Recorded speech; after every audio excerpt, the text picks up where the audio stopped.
Welcome back. आज हम start करने लगे हैं एक्सरसाइज 4A के क्वेश्चन नंबर 12।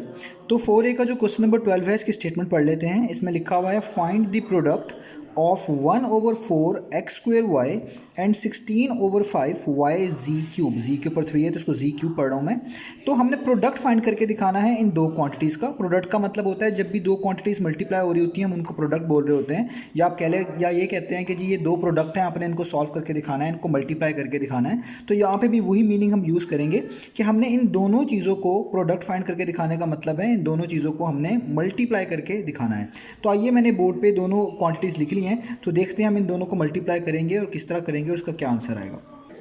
तो ये वो दो क्वांटिटीज़ है जिनका हमने प्रोडक्ट फाइंड करके दिखाना है। तो सबसे पहले हम स्टार्ट करेंगे, हम सबसे पहली क्वांटिटी लिख लेंगे और याद रखें ये जो एक्स स्क्वेयर वाई है ये 1 से क्या हो रहा है, मल्टीप्लाई हो रहा है। जो भी चीज़ यहाँ न्यूमरेटर में लिखी होगी वो न्यूमरेटर से मल्टीप्लाई होगी। न्यूमरेटर का मतलब मैं यहाँ पे ये कहना चाह रहा हूँ कि जो चीज़ ऊपर लिखी हुई है वो ऊपर ही लिखी हुई क्वांटिटी से मल्टीप्लाई होगी, जो चीज़ नीचे लिखी हुई है वो निचली वाली क्वांटिटी से मल्टीप्लाई होगी। अभी हमने इसको आसानी के लिए इस तरह रखना है। तो ये जो एक्स स्क्वेयर वाई है ये 1 के साथ मल्टीप्लाई हो रहा है, और कोई भी चीज़ 1 के साथ मल्टीप्लाई हो तो उसका मतलब होता है कि वो चीज़ इटसेल्फ आएगी, यानी वही चीज़ आपको आंसर में मिलेगी। तो अभी मैं आपको समझाने के लिए इसको ऐसे लिख देता हूँ, 1 multiply by x square y. ये जो एक्स स्क्वेयर वाई था इसको मैंने कंबाइन करके लिख लिया ताकि चीज़ें आसान रहें। तो एक्स स्क्वेयर वाई 1 से क्या हो रहा है, मल्टीप्लाई, नीचे 4 है इसको हम वैसे ही उतार लेंगे।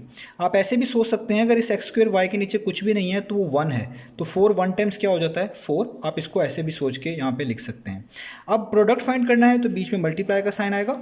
यही प्रोसीजर यहाँ पे फॉलो करूँगा जो यहाँ पे किया है। ये वाई जी क्यूब 16 से क्या हो रहा है, मल्टीप्लाई हो रहा है, तो मैं लिख लेता हूँ इसको आसानी के लिए 16 multiply by y ji cube, इस तरह डिवाइड का साइन, और नीचे 5 आ जाएगा वैसे ही।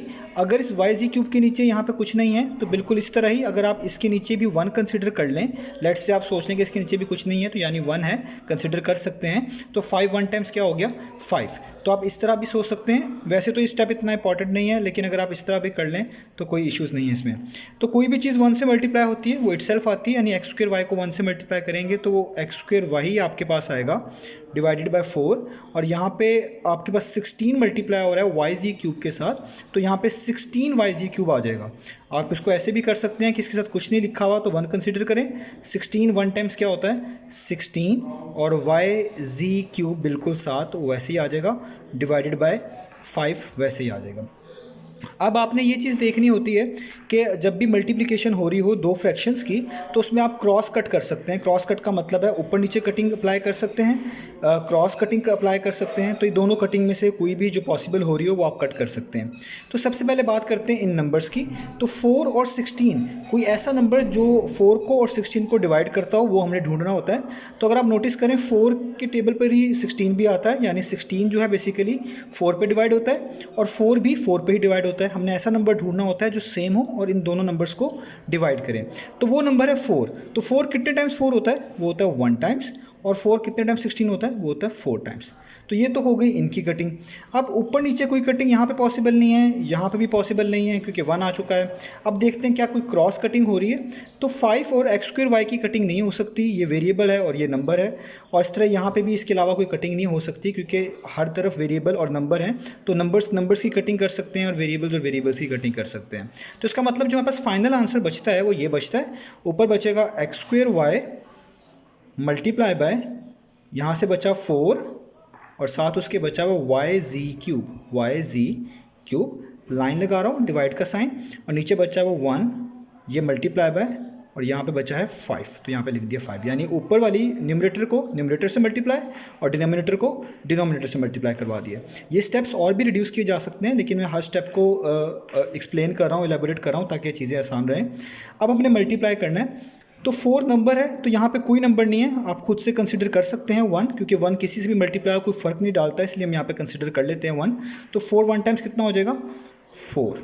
अब यहाँ पे y है, यहाँ पे भी y है, तो कितने y हैं बेसिकली, ये बन जाते हैं 2y। तो इसको हम लिखेंगे y मल्टीप्लाई बाय y कितना हो गया, y स्क्वेयर, यानी 2 मरतबा y। इसको आप ऐसे भी सोच सकते हैं कि यहाँ पे भी पावर 1 है यहाँ पे पावर 1 है और मैंने आपको रूल बताया हुआ है जब भी बेसिस सेम होती हैं, यानी पावर के नीचे जो लिखा होता है उसको हम बेस कह रहे हैं, या एक्सपोनेंट के नीचे जो लिखा होता है उसको हम बेस कहते हैं, इसको एक्सपोनेंट भी बोलते हैं। तो जब भी बेसिस सेम होती हैं तो पार्ट्स को ऐड कर देते हैं। तो वाई 1 + 1 कितना हो गया 2 मल्टीप्लाई के केस में। अब देखिए यहाँ पे x स्क्वायर है, यहाँ पे z क्यूब है, तो ये दोनों तो सेम नहीं है, इसलिए हमें इसको वैसे ही उतारना पड़ेगा, x स्क्वायर और z क्यूब, ये मैंने वैसे ही उतार लिया। ये सारी इकट्ठी लिखी है, इसका मतलब है ये सब मल्टीप्लाई हो रही हैं, डिवाइडेड बाय 5 1 टाइम्स कितना होता है, वो होता है 5। तो वैसे तो ये आंसर भी ठीक है, लेकिन हम इसको ऑर्डर में लिख लेते हैं, प्रॉपरली लिख लेते हैं। तो वो है 4/5, पहले x वाला लिख लेते हैं यानी x स्क्वायर, फिर y वाला लिख लेते हैं y स्क्वायर, और फिर एंड पे z वाला लिख लेते हैं z क्यूब। तो ये आ गया इसका आंसर। आप इसको इस तरह भी लिख सकते हैं। तो ये था हमारे पास एक्सरसाइज 4A का क्वेश्चन नंबर 12।